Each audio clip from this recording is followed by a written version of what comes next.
അവരെയൊക്കെ വെച്ച് എടുത്താൽ പോരായിരുന്നു. എന്തിനു വെറുതെ?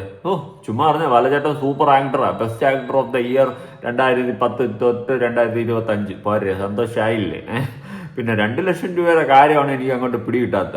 എന്തായാലും ആ ഒരു വിഷയവുമായി ബന്ധപ്പെട്ടിട്ട് അന്ന് ഉണ്ണിമൂന്തൻ പറഞ്ഞൊരു കാര്യമുണ്ട്, അത് നമുക്കൊന്ന് കൊടുക്കാം. ഇങ്ങേർക്ക് എടുത്ത് എറിഞ്ഞു കൊടുത്തെന്നുള്ള രീതിയിൽ 2 ലക്ഷം രൂപ അതിന്റെ ഡീറ്റെയിൽ അടക്കം പറയുന്നുണ്ട്.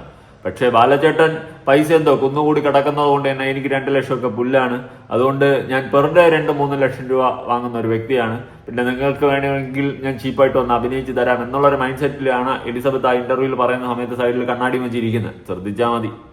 ഒരു ഫ്രണ്ട്ലി ജസ്റ്റ് നീ എനിക്ക് വേണ്ടി ചെയ്തത് ഞാൻ നിനക്ക് വേണ്ടി തിരിച്ചു തരുമെന്ന് വലിയൊരു സ്റ്റേറ്റ്മെൻറ്റ് എന്ന് പറഞ്ഞതിന് ശേഷമാണ് വന്നത്. വിച്ച് ഈ പുള്ളി അത് അന്നും വിശ്വസിച്ചിട്ടുണ്ടായിരുന്നില്ല.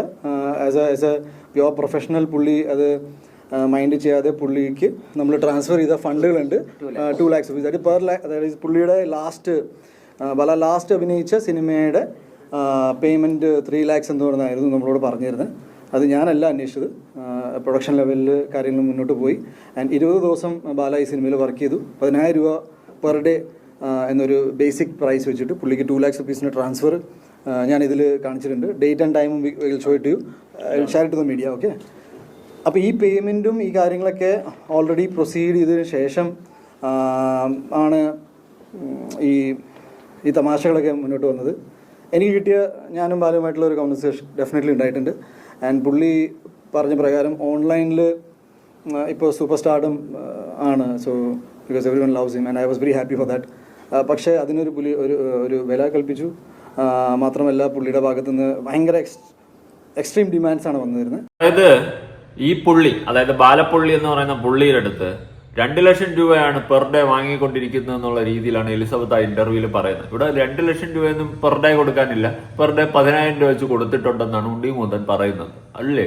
അല്ലെങ്കിൽ തന്നെ 2 ലക്ഷം രൂപയൊക്കെ വെച്ച് പെർ ഡേ വാങ്ങാൻ ആരുടെ അണ്ണം കൊള്ളാമല്ലോ അണ്ണ. അങ്ങണ്ണായി വേറെ ലെവലാണ് കേട്ടാ. അണ്ണായി മറ്റേ ടീമാ, ഏത് ഇലക്ഷൻ നിർത്തി വെക്കുന്ന ടീമാ.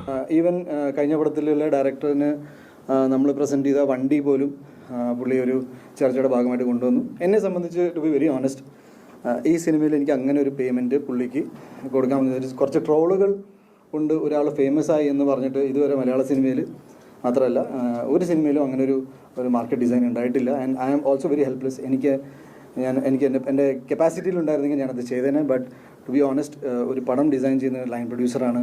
അതിൻ്റേതായ ഒരു ബഡ്ജറ്റും കാര്യങ്ങളുണ്ട്. കുറച്ച് ട്രോൾസുകളുടെ പേരിൽ ഒരാൾ ഹിറ്റായി എന്ന് പറയുന്നതിൽ എനിക്ക് ഞാൻ ഇനിയും ബാല വെച്ച് സിനിമ ചെയ്യുവാണെങ്കിൽ എനിക്ക് ആ തുക പുള്ളിക്ക് കൊടുക്കാൻ പറ്റട്ടെ എന്നാണ് എൻ്റെ ആഗ്രഹം. എന്തായാലും ആഗ്രഹം അവിടെ ഇരിക്കട്ടെ. ഇനി അങ്ങനെ ഒരു ആഗ്രഹം വെച്ചുകൊണ്ട് ഉണ്ണിമൂന്തൻ അവിടെ ഇരിക്കാനേ പറ്റത്തുള്ളൂ. അങ്ങനെ ഒരു ഗതികേട് വരുമെന്ന് എനിക്ക് തോന്നുന്നില്ല. ഉണ്ണിമൂന്തൻ ഇനി ബാല വെച്ച് പടം എടുക്കുമെന്ന് എനിക്ക് തോന്നുന്നില്ല. പിന്നെ മീഡിയയുടെ മുന്നിൽ ഇരുന്നും കൊണ്ടൊന്ന് നൈസായിട്ട് സ്വയം ഒന്ന് വെളുപ്പിച്ച് അങ്ങ് വിട്ടുപോയതുപോലെ തോന്നി. അല്ലെങ്കിൽ തന്നെ നിങ്ങളൊന്ന് ആലോചിച്ച് നോക്ക്, പെർ ഡേ 2 ലക്ഷം രൂപയൊക്കെ കൊടുത്തു കഴിഞ്ഞാൽ വേറെ നല്ല നടന്മാരെയൊക്കെ കിട്ടത്തില്ല, നല്ല അടിപൊളി കിടുക്കം നടന്മാരെ കിട്ടും. ഇങ്ങനെയൊക്കെ വെച്ച് എടുക്കുന്നതിന് വെറുതെ ഒരു ആവശ്യമില്ല. അതിന്റെ ആവശ്യമൊന്നുമില്ല. പെർ ഡേ 10,000 തന്നെ കൂടുതലാണ്. 1,000 2,000 എല്ലാം കൊടുത്താൽ മതിയായിരുന്നു. എന്തായാലും നിങ്ങളുടെ ഇഷ്ടം. ബാലചേട്ടന്റെ റെമ്യൂണറേഷൻ ബാലചേട്ടൻ പറയുന്നുണ്ട്, അതൊക്കെ അങ്ങനെ നടക്കുന്നുണ്ട്. കൊള്ളാം, ബാലചേട്ടൻ വേറെ ലെവലാണ്. പക്ഷെ ഈ വന്നിട്ട് തള്ളിയില്ലേ, ഞാൻ അവിടുത്തെ ലാൻഡ് പ്രൊഡ്യൂസറിനൊക്കെ ഇടിച്ചു പിടിഞ്ഞൊക്കെയാണ് ഞാൻ പൈസയൊക്കെ മേടിച്ചത്, ഞാൻ ഗുഡ് ഐസുമാണ് എന്നൊക്കെ പറഞ്ഞ് എലിസബത്തിന്റെ അടുത്ത് എന്തിനാണ് വെറുതെ തള്ളി മറിച്ചുകൊണ്ടിരുന്നതെന്നാണ് ഞാൻ ചോദിക്കുന്നത്. എന്റെ പൊന്ന് ബാലചേട്ടാ, ഇങ്ങനെ തള്ളി ഇരിക്കാൻ ഒരു നാണമില്ലേ? അതവിടെ നിൽക്കട്ടെ. എലിസബത്ത് ഈ ഒരു കേസ് പറയുന്നതിൽ എനിക്ക് അത്ര ഫെയർ ആയിട്ട് തോന്നിയില്ല. തോന്നാത്ത വേറൊന്നും കൊണ്ടല്ല, അങ്ങനെയൊക്കെ പിടിച്ച് ഇടിച്ചിട്ട് ഗുണ്ടായുസം കാണിച്ചിട്ട് ഉണ്ണിമൂന്തന്റെ ടീമിന്റെ ഗുണ്ടായുസം കാണിച്ചിട്ട് പൈസ മേടിക്കാൻ തക്കിയ പവറൊക്കെ ബാലയ്ക്കുണ്ടെന്ന് എനിക്ക് തോന്നുന്നില്ല. എന്തായാലും ബാലചേട്ടന്റെ സെൽഫ് പൊങ്ങച്ചം പറഞ്ഞതല്ലേ, അതവിടെ ഇരിക്കട്ടെ. എന്തായാലും ഈ ഒരു വിഷയവുമായി ബന്ധപ്പെട്ടിട്ട് നിങ്ങളുടെ അഭിപ്രായങ്ങളും കാര്യങ്ങളൊക്കെ ഉറപ്പായിട്ട് താഴെ കമന്റ് ചെയ്യുക. അതുപോലെ എലിസബത്തിന് ബാലയിൽ നിന്നും ഉണ്ടായ മോശം അനുഭവം സംസാരിച്ചിട്ടാണ് ഈ വിഷയം സ്റ്റാർട്ട് ചെയ്ത് വന്നത്. ഇപ്പൊ എവിടെയൊക്കെ പോയി ഇടിച്ച് നിൽക്കുന്നുണ്ട്. ഡെയിലി എലിസബത്ത് ഇങ്ങനെ വീഡിയോ ഇട്ട് ഇരിക്കുന്നതിനെ മറിച്ച് ആ ബാലയ്ക്കെതിരെ കൊണ്ടുപോയി കേസ് കൊടുത്ത് മുന്നോട്ട് പോകാൻ നോക്കുക. നിങ്ങൾക്ക് നീതി കിട്ടാൻ വേണ്ടിയിട്ട് ശ്രമിക്കുക. അല്ലാണ്ട് എന്നും വന്നിട്ട് ഇങ്ങനെ ഇരുന്ന് കുറ്റം പറഞ്ഞ് ഇതിങ്ങനെ നീണ്ടു പോകുന്നതിൽ എനിക്കും ഫെയർ ആയിട്ട് തോന്നുന്നില്ല. പിന്നെ ബാല എക്സ്പോസ് ആവും, ജനങ്ങളുടെ മുന്നിൽ ബാല എക്സ്പോസ് ആവും, ഉറപ്പാണ്.